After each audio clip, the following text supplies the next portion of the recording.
Solana chart's going to be rather easy to read over the next couple weeks. I am expecting further downside. I'm going to give you the exact targets on where it's going to go and the precise things that Solana will do. If my assumption is incorrect, it will form a specific pattern. If it tries to work its way up and out of here, I'll show you that as well. So let's go get some Solana.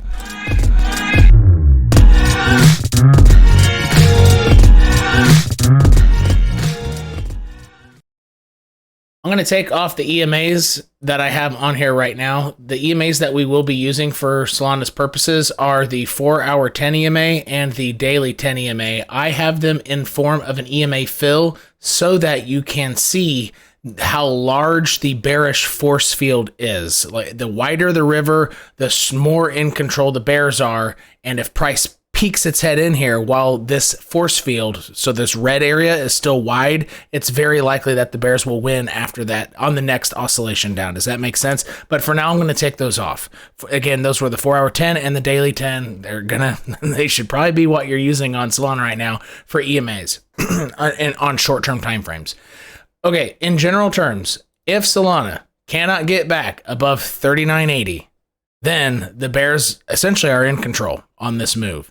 Anything even up to 39.80 from this low, it's just a bounce up.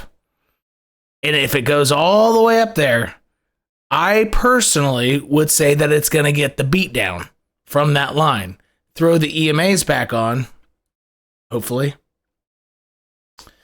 That would be a failure pattern above the daily 10 EMA. So this EMA here will have gone about here, and that would be a failure pattern above. Failure pattern means price peeks its head. Instead of a perfect rejection and down, it peeks its head and says, hey, I'm home free. Oh, shit, I'm not. And then it can't use it as support. I think that could happen. However, I really suspect that that neither Solana, Ethereum, not even Bitcoin are going to be able to do anything similar to that. Another horizontal that you should have on your chart is roughly about 37.25 or 37.31 is what I have it. Here are the downside targets for Solana. If it keeps getting beat down by this bearish zone here, again, which is the EMA fill of the daily 10 and the 4-hour 10, the next target down is, unfortunately, Solana people aren't going to like this, but it's $28. That's where it's going. The price does not have permission to establish itself in this area. It's like, this is sand, and you can't build a house on sand, and it's simply not going to happen, right? And there you go. And somebody who doesn't know house building would say, oh, we can figure it. And the expert house builder could say, like, no, you don't. You just don't. It might look like something here could establish a foundation for Solana for somebody who's not, staring at charts a lot. But I'm letting you know that it's highly, highly improbable that Solana can set up shop between $37 and $28. I know it's a really big range on a percentage basis. It's very large. That's a 33% range. But what's going to happen between here is Solana might keep bouncing as high as the daily 10, or maybe if it can go sideways enough, the weekly 10. So the last bearish defense is still way up here. See this thing, this red guy flashing up here? This will be coming down as well. I don't think this one will be in play for quite some time. But the daily 10 and the 4-hour 10 are likely going to keep driving price lower and lower and lower. And every little bump up or bounce up that Solana gets, I think that the daily 10 and the 4-hour 10 will be in play, and it's just going to keep making lower lows, lower lows, lower lows. And it might have a couple oscillation where it might want to come up here and make higher lows on the 1-hour chart, maybe 2 or 3, and bump its head and then start all over again. But in general, I think it's going to make its descent down to 28.10. And below that, let me zoom out so you can see this chart a little bit better. I'm going to have to take off the EMA fill, and I'll put on the 4-hour 10 and the daily 10 in white. So these are the same two EMAs without the EMA fill, and I'm zoomed out so you can see this. The white line and the red line are going to keep pushing price down low until 28.10.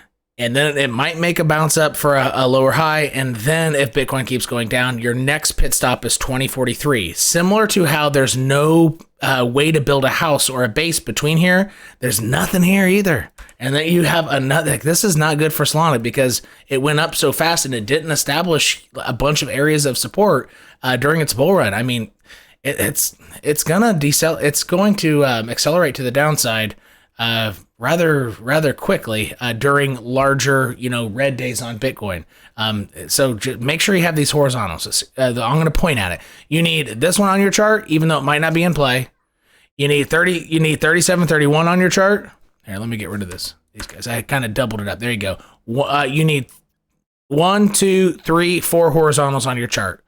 I strongly recommend using the 4-hour 10 and the daily 10 as also things of resistance when Solana has any bounce up. It's going to be looking up at either the 4-hour 10 or it's going to be looking up at the daily 10 saying, okay, can I pierce through you? And it's very likely that it'll either get rejected by it, come up short to it, or do a failure pattern where it just barely gets above and then can't go below, and then just keep an eye on the horizontals. And that's probably what's going to happen all the way down to this level of 2813, with the idea that the S&P 500, NASDAQ, and all the traditional market indices have concluded their bear market rally and things are going to be bloody next week. These are the things to be looking out for. Now, if I'm wrong about this and traditional markets have another great week, what you're going to see happen is first, the EMA fill actually might be better for this. You're going to see the 4-hour 10 or this EMA right here be used as support. All right. So price it'll be easier actually just to go back and show you. Where's a good one? This one's a good one. See how price used this as support? It got into this bearish force field, the red area, and bounced on it, and then went to the top of it, and then what? And then used the top as support. See that? Let me get rid of this horizontal just for a second. There you go. This is a lot easier to see. So this is roughly what would happen. You'd bounce on the bottom, scream up, and bounce, and then bounce on the top. This is actually a really, how did it do it the more previous time? Okay, there are 2 ways. Yeah, this is another way. And another way to do it, another way that I could be wrong, and what you'd visually see with the 4-hour 10 and the daily 10 is it puts in enough sideways that the force field shrinks.